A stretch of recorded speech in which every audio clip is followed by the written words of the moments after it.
নিস্তব্ধ রাত। আফিফা ফুপিয়ে কেঁদে চলেছে। আকাশে মেঘের গর্জন শোনা যাচ্ছে একটু পরপর।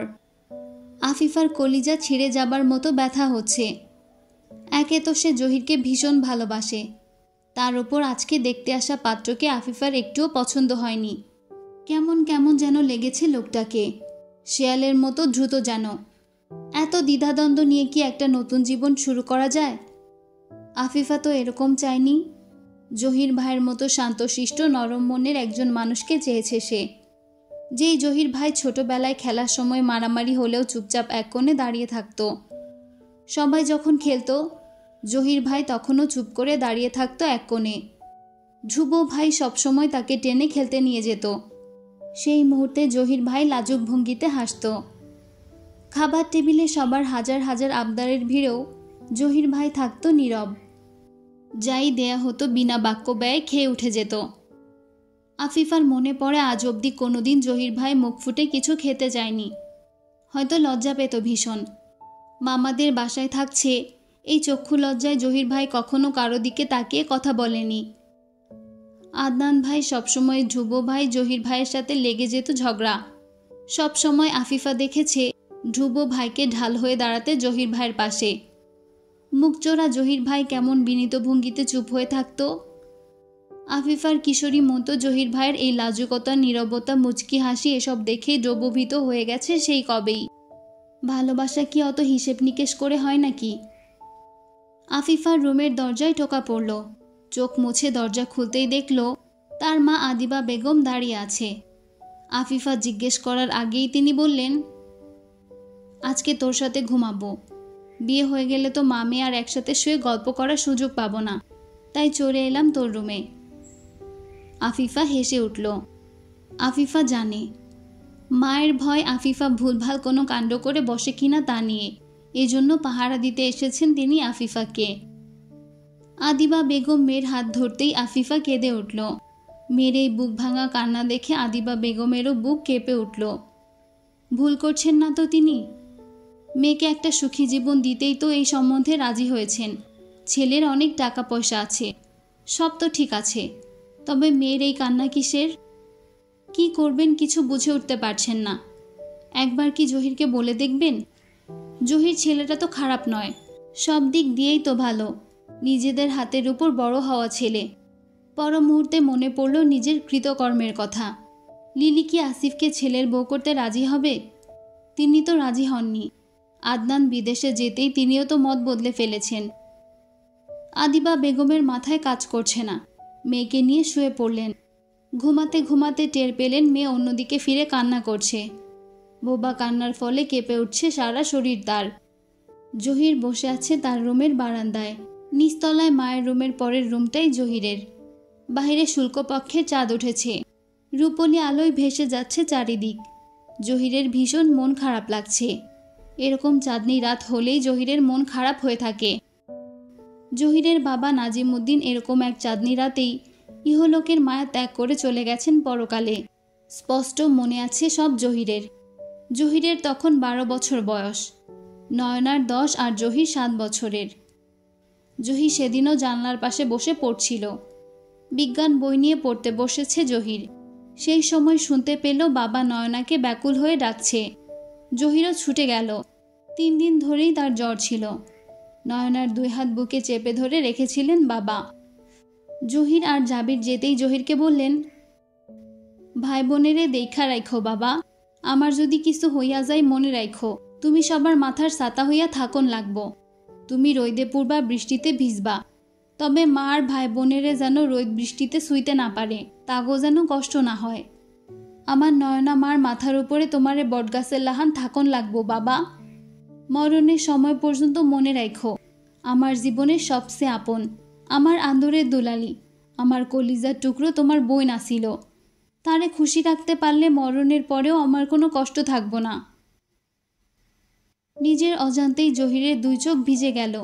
কই, সে তো পারল না বাবার কথা রাখতে। নিজের বোনের আহাজারি জহির নিজ কানে শুনেছে। পাগলের মতো হয়ে যেতে দেখেছে বোনকে, তবুও বড় মামির মনের পাথর গলেনি। অথচ সবাই জানতো আদনান আর নয়নার ভালোবাসার কথা। এবং ওদের বিয়ে হবে এটাও বড়রা সবাই ভেবে রেখেছিল। আদিবা বেগম নিজেও তো এসব নিয়ে কত হাসি তামাশা করতেন নয়নার সাথে। সব ভুলে গেলেন তিনি আদনান বিদেশের মাটিতে পা দেওয়ার সাথে সাথে। আজও জহিরের ভীষণ ব্যর্থ মনে হয় নিজেকে এই কথা মনে পড়লেই। রুমের খোলা দরজা দিয়ে কারো প্রবেশ হয়েছে টের পেতেই জহির বারান্দা থেকে রুমে এলো। আফিফা দাঁড়িয়ে আছে রুমের মাঝখানে। আফিফাকে দেখে জহির কিছুটা অবাক হলো। সে সব বুঝতে না দিয়ে হেসে বলল, কি রে, এত রাতে তুই? কিছু লাগবে? কোনো সমস্যা হয়েছে কারো? আফিফা ছুটে এসে জহিরকে জড়িয়ে ধরল।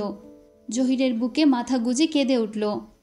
এক ঝটকায় জহির নিজেকে ছাড়িয়ে নিয়ে আফিফার থেকে দূরে সরে দাঁড়ালো। তারপর বলল, মাঝরাতে আমার রুমে এসে এসব কি করছিস তুই? পাগল হয়েছিস? বের হ আমার রুম থেকে। আফিফা ফ্লোরে বসে পড়ল। কেন জহির ভাই, কেন তাড়িয়ে দিচ্ছ আমাকে? আমার কি দোষ বলো?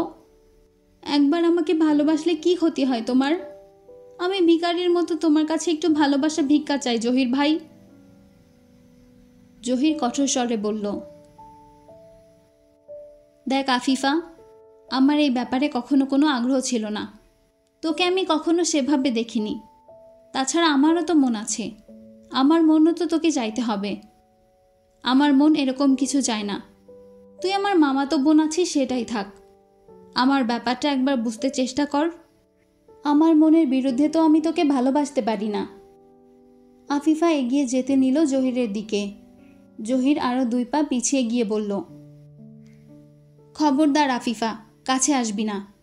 এসব নিয়ে যদি এত বাড়াবাড়ি করিস তোরা, তবে ভালো হবে না। তোর প্রতি আমার এক ফোঁটা ইন্টারেস্টও নেই। আমি আমার এক ফ্রেন্ডকে ভালোবাসি। আশা করি এরপর তোর আর কিছু বলার থাকবে না। যা আমার রুম থেকে। কেউ দেখলে ব্যাপারটা খারাপ দেখাবে। আফিফা কেঁদে উঠল, যাব না, আমি এখানেই থাকব। এই ফ্লোরে মাথা ঠুকে মরে যাব। রুমের বাইরে দাঁড়িয়ে আদিবা বেগম সব শুনলেন। মেয়েকে বিছানা ছাড়তে দেখে তিনি পিছু নিয়েছেন। মেয়েকে বাধা দেননি তিনি। রুমে এসে আফিফার হাত ধরে ফ্লোর থেকে তুললেন। বিনা বাক্য ব্যয়ে আফিফা মায়ের সাথে চলে গেল। ব্যাগ গুছিয়ে নিল জহির সেই মুহূর্তেই। বাড়িতে থাকলে আফিফা কখন না কোনো পাগলামি করে বসে কে জানে। এর চেয়ে ভালো চলে যাবে হোস্টেলে। ফজরের নামাজের পরেই জহির মায়ের থেকে বিদায় নিয়ে চলে গেল। যাবার আগে নয়না একবার বলল, একবার ভেবে দেখ আফিফাকে নিয়ে ভাই। জহির হেসে বলল, মনের থেকে তো একটা ফিলিংস থাকতে হবে নয়না, সেটা আমার নেই আফিফার জন্য। বড় মামির ওপর রাগ হচ্ছে পরের ব্যাপার, জোর করে কিছু কি হয়? সকালবেলা শালুক মুখ অন্ধকার করে ব্যাগ গুছিয়ে নিল স্কুলে যাওয়ার জন্য। কিছুক্ষণ মা বাবার সাথে ঘ্যান ঘ্যান করেছে আফিফার শ্বশুরবাড়ি দেখতে যাবার জন্য সবার সাথে। বাবা যেই একটু নরম হলো, সম্মতি দিতে যাবেন, সেই মুহূর্তে জমের মতো হাজির হলো ধ্রুব ভাই। কড়া গলায় শালুককে জিজ্ঞাসা করল, লাস্ট কবে স্কুলে গিয়েছিস? শালুক জবাব দিতে পারল না। স্কুলে টানা কয়েকদিন ধরে যাওয়া হয় না। ফয়েজ আহমেদ সেই কথা শুনতেই বললেন, না না, তোর এক্সাম সামনে, এখন স্কুলে যেতে হবে। তোর ওখানে যাওয়া চলবে না। বিয়ে হলে যাওয়ার অনেক সুযোগ হবে। এখন তুই স্কুলে যা। সেই থেকে শালুকের মন খারাপ। শালুক স্কুলে যাবার সময় দেখল আশা একটা হেজাব পরে নিচে এসেছে। ধবধবে ফর্সা আশার গায়ের রং। বাবা আমেরিকান হওয়ায় আশা বাবার গায়ের রঙই পেয়েছে। তেমনই লাল চুল, দেখলেই বোঝা যায় খাঁটি বিদেশিনী। আশাকে দেখে মুখ বাঁকিয়ে শালুক চলে গেল। একটা জাম কালারের হিজাবে আশাকে ভীষণ সুন্দর লাগছে। আদনান আশাকে দেখে অবাক হলো। আশার এই লুকটা আদনানের অজানা। আশা হাসতে হাসতে বলল, জানো, ধ্রুব কাল রাতে আমাদের সবার জন্য গিফট এনেছে। আমার তো খুবই ভালো লেগেছে। ফার্স্ট টাইম আমি এই হেজাব ট্রাই করেছি। শাপলা আমাকে পরিয়ে দিয়েছে। সুন্দর লাগছে না? আদনান মুগ্ধ হয়ে তাকিয়ে রইল। তারপর বলল, তোমাকে অনেক বেশি সুন্দর লাগছে আশা। আশা মুচকি হেসে বলল, তুমি তো কখনো আমাকে কিছুই গিফট দাও না। আমেরিকা থাকতেও দাওনি কখনো, দেশেও দাওনি। অথচ ধ্রুব কি সুন্দর সবার সাথে আমার জন্য মনে করে গিফট এনেছে। থ্যাংক ইউ ধ্রুব। ধ্রুব বসে বসে পাউরুটিতে জেলি মাখিয়ে খাচ্ছিল। আশার দিকে তাকিয়ে মুচকি হেসে ওয়েলকাম বলে আবারও খাবারে মনোযোগ দিল। আদনানের মুড অফ হয়ে গেল হঠাৎ করেই। আশা কি ধ্রুবর প্রতি ইমপ্রেস হচ্ছে? ধ্রুব কি আশাকে ইমপ্রেস করার জন্য একটা সূক্ষ্ম চাল চালছে নাকি? সোনার হরিণ হাতছাড়া হয়ে যাবে না তো ধ্রুবর জন্য? তিক্ততায় ভরে গেল আদনানের মন। আশার সামনে বারবার নিজের ইমেজ খারাপ হয়ে যাচ্ছে। কিছু একটা করতেই হবে আদনানকে। ভেবে নিয়ে আদনান ঠিক করলো আশাকে একা পেতে হবে, একা টাইম স্পেন্ড করে আশার মন অন্যদিকে ডাইভার্ট করতে হবে। একটা কাপে চা ঢালতে ঢালতে আদনান বলল, দারুণ একটা মুভি দেখবো আশা, তাড়াতাড়ি খেয়ে নাও, দুজন মিলে পুরো মুভিটা এনজয় করব। আশা বলল, না, চলো ঘুরে আসি বাহির থেকে। আদনান বিরক্ত হলো। বাহিরে গেলে কি আশাকে একান্তভাবে পাওয়া যাবে? গাধি মেয়ে ওর প্ল্যান বানচাল করতে যাচ্ছে। আদনান মুখে হাসি ফুটিয়ে বলল, আজকে না আশা, আমার হাঁটুতে একটু ব্যথা করছে, হাঁটতে পারবো না আমি। ধ্রুব বের হয়ে যেতেই আশা জিজ্ঞেস করল, কোথায় যাচ্ছ ধ্রুব? ধ্রুব জবাব দিল, বাহিরে যাচ্ছি, একটু ঘুরে আসি। আশা চা শেষ না করে দাঁড়িয়ে আদনানকে বলল, তুমি তাহলে রেস্ট নাও, মুভি এনজয় করো, তুমি তো হাঁটতে পারবে না, আমি ধ্রুবর সাথে ঘুরে আসি। ধ্রুব বের হয়েছে শালুকের স্কুলে যাবার উদ্দেশ্যে।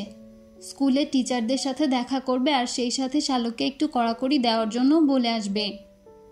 আশাকে ধ্রুব বলল, আমার তো একটু কাজ আছে আশা, আমাদের স্কুলে যেতে হবে, অনেক দিন হলো স্যারদের সাথে দেখা করি না।